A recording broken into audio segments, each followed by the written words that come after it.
Welcome to The Explainer. What if I told you that you could completely transform your business and potentially even double your revenue this year without acquiring a single new customer?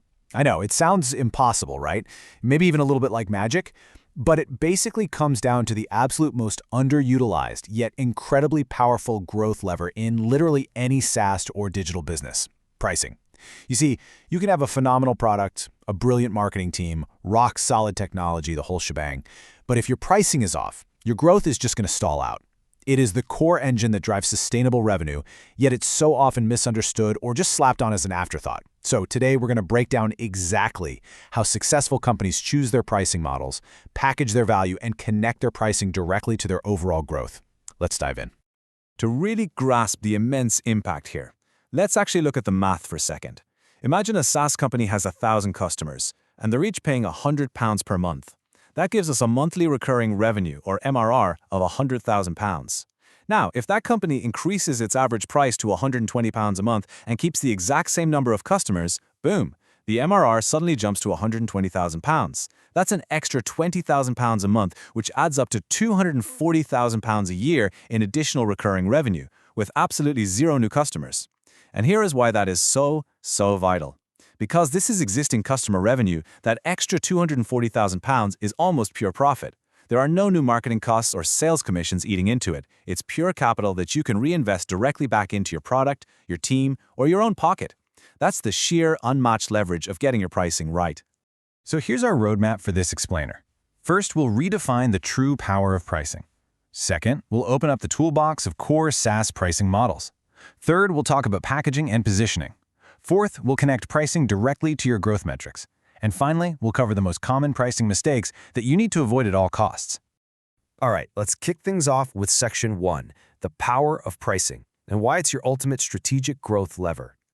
A lot of founders honestly treat pricing like a chore. But the crucial point here is that your pricing strategy isn't just some random number you plug into a financial spreadsheet right before launch. It's a fundamental, strategic growth decision. Just think about the psychology of pricing for a minute. It tells your customers exactly how to understand and value your product. If you build this revolutionary, incredibly complex enterprise tool, but you price it at $5 a month, people are actually going to assume it's cheap, ineffective, and probably going to break. Conversely, a high price instantly signals premium, trusted value. Your pricing strategy is the deliberate, thoughtful process of connecting what you charge to the actual value you deliver, all while making sure it supports your company's long-term growth. Think of it like a scale, balancing a small bag of coins against a massive, flawless diamond. Price is simply the coins, what the customer pays out of pocket. Let's say $20,000 for a software tool. Value, on the other hand, is the diamond. It's the ultimate benefit they receive in return. If that $20,000 tool automates a chaotic process and saves the company $200,000 in manual work, massively boosts their team's productivity, and completely reduces their compliance risk, well, the value dwarfs the price. The customer is basically trading $20,000 for $200,000. It's a total no-brainer. Customers do not buy because something is cheap. They buy because they believe the value they're getting is significantly greater than the cost. Moving right along to Section 2, core SaaS pricing models, and how you actually go about choosing the right fit for your product. In the SaaS world, there's a core menu of pricing models you can pull from. Subscriptions are your bread and butter, where customers pay a recurring monthly or annual fee. This is fantastic for building really predictable, steady revenue. Then there's per-user pricing, where you charge per seat. This scales beautifully as a customer's team expands. But you do have to be careful with this one, because it can create immense friction.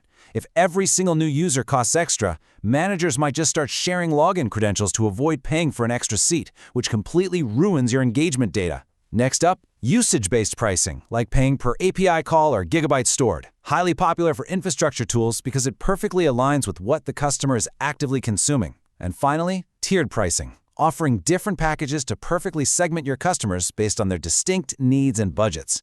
Now, there is a massive and frankly often fatal confusion out there between freemium and free trial models. They might sound similar, but they serve entirely different purposes. Think of freemium as an infinite loop.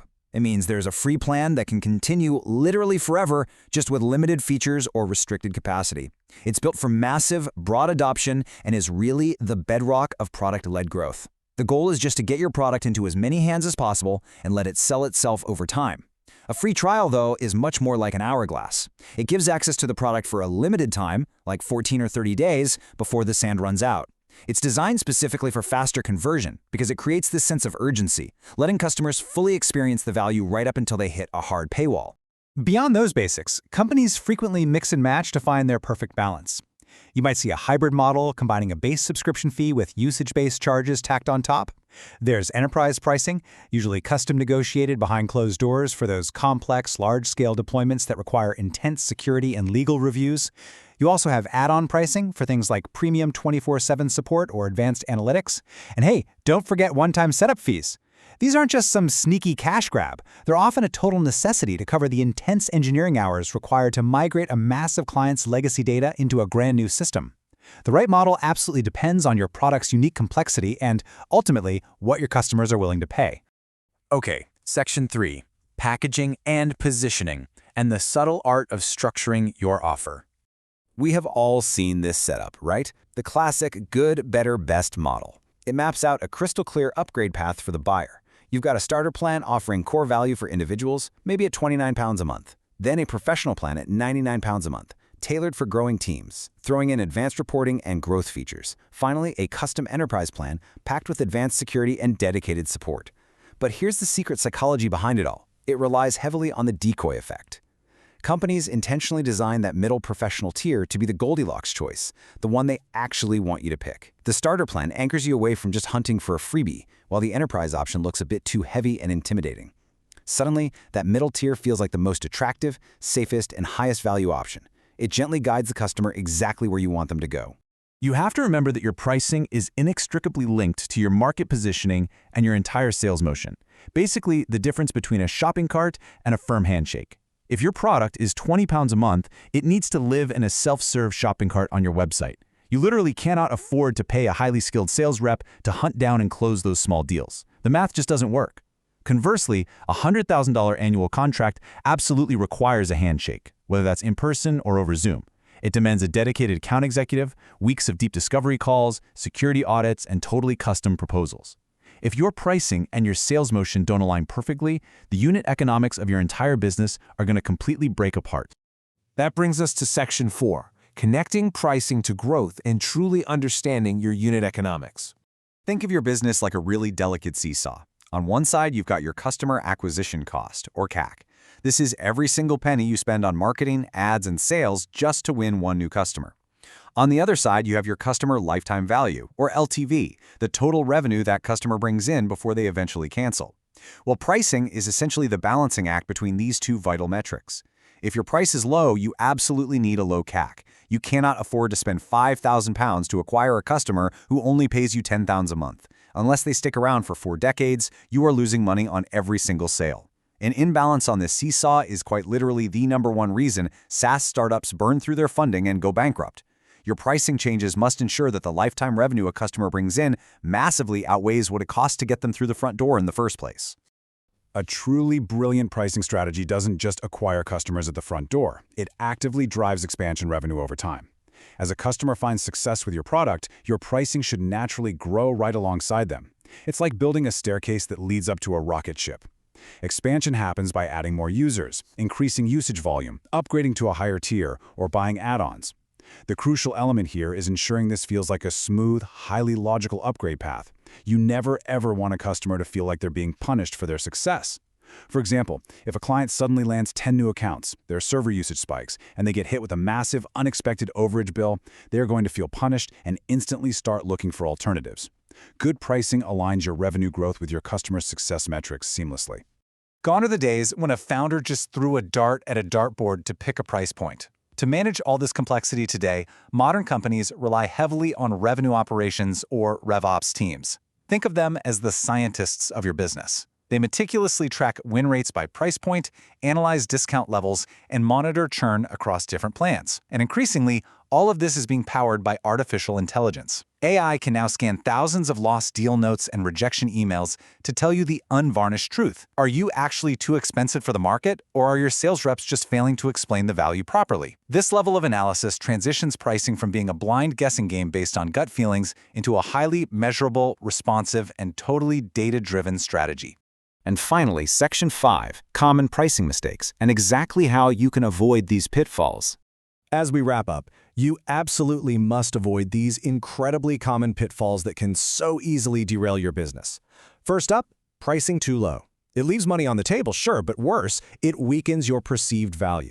On the flip side, pricing too high without clearly communicating your value causes instant sticker shock and massive buyer resistance. Then there's blindly copying competitors. When you do this, you're assuming they actually know what they're doing, and honestly, half the time they don't. Plus, they might have a completely different engineering cost structure or target market than you.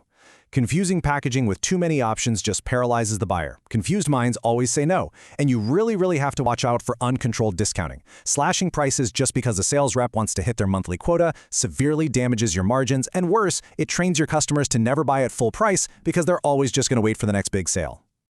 Ultimately, value-based pricing is the undisputed gold standard in B2B SaaS and digital products. Your price must directly reflect the tangible business impact you deliver, whether that's a dramatic reduction in costly skill gaps, a massive gain in team productivity, or driving entirely new revenue streams for your client. A phenomenal pricing strategy makes that value crystal clear, makes the purchase super easy to justify, and aligns perfectly with your customer's own growth trajectory. Customers do not buy because of price alone. They buy when they firmly believe the value is infinitely greater than the cost. So I'm going to leave you with this final provocative thought. The next time you sit down to look at your own pricing page, I want you to honestly ask yourself, do your customers truly believe the value they receive is greater than the cost they pay? If the answer isn't a resounding yes, well, it might be time to take a step back, look at the data, and rethink your strategy. Thanks for joining me on this explainer, and I hope this newfound perspective helps you pull the most powerful growth lever in your entire business to reach that next level of scale.